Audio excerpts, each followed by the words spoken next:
کثرت ازواج، پہلا حملہ کیا گیا مولا کی ذات مقدس. اس کا جواب، جب بھی آپ کسی سے بات کیجئے تو پہلے اسے قائل کیجئے کہ آیہ تطہیر انما یرید اللہ لیذہب عنکم الرجس اہل البیت ویطہرکم تطہیرا. اللہم صلی علی محمد. اس آیت میں امام حسن علیہ السلام شامل ہیں کہ نہیں؟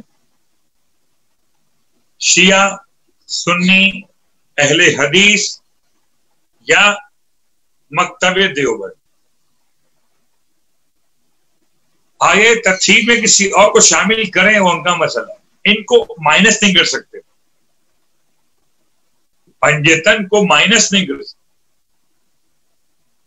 تو پہلی دلیل کہ جس کی طہارت کی گواہی خدا قرآن میں آئے تطہیر میں دے، اس سے کوئی بھی ایسا عمل سرزد ہونا ممکن نہیں جو خلاف تطہیر ہو. پہلا مسئلہ. دوسرا مسئلہ، ایک محاورہ اردو زبان کا، کہتے ہیں کہ جھوٹ کے پاؤں نہیں ہوتے. کثرت ازواج بیان کرنے والے مورخین سے ہمارا سوال ہے کہ تم نے اتنا بیان کیا کہ جی ایک دن نکاح کرتے تھے، ایک دن طلاق دیتے تھے، یہ تو بتائیے کہ ان تمام تر خواتین کے نام کیا کیا تھے. چلیے خاندان نہ بتائیے، قبیلہ اور علاقہ نہ بتائیے، کب نکاح کیا تاریخ نہ بتائیے، کب طلاق دی تاریخ نہ بتائیے، کم از کم ان کے نام تو بتا دیجیے. جب آپ نام پوچھنے جائیں گے تو انگلیاں منہ پہ رکھی ہوئی. جھوٹ کے پاؤں نہیں ہوتے.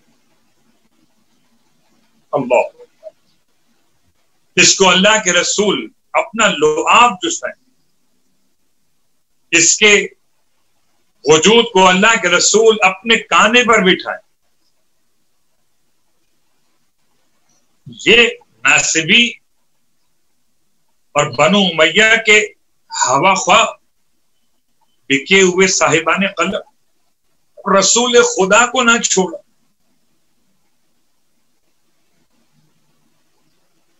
ازواج کے معاملے میں، اور آپ جانتے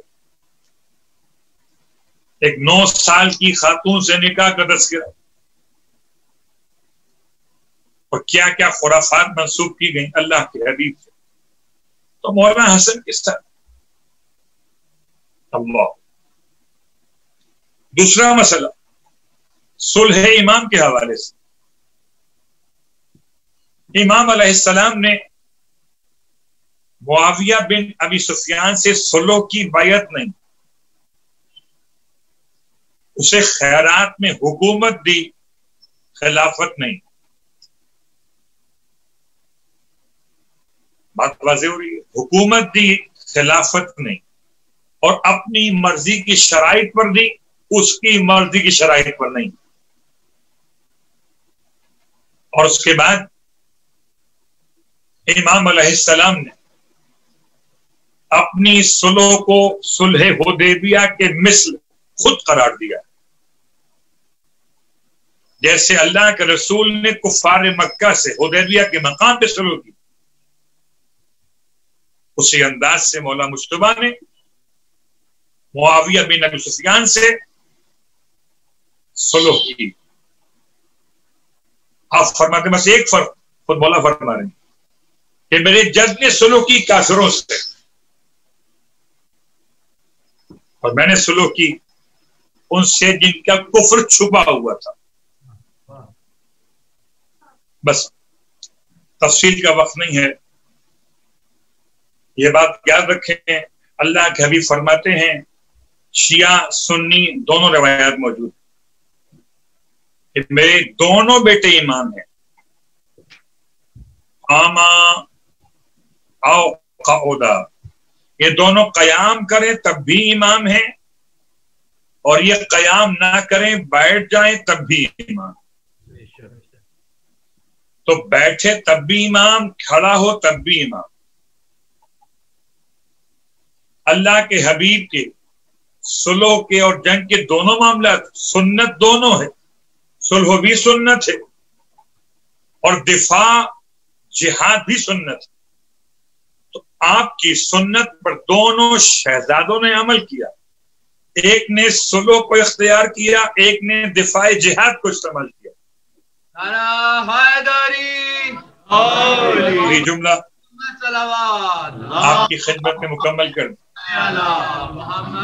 امام فرماتے ہیں اگر میں صلح نہ کرتا تو حاکم شام روئے زمین پر ایک شیعہ کو بھی زندہ نہ چھوڑ۔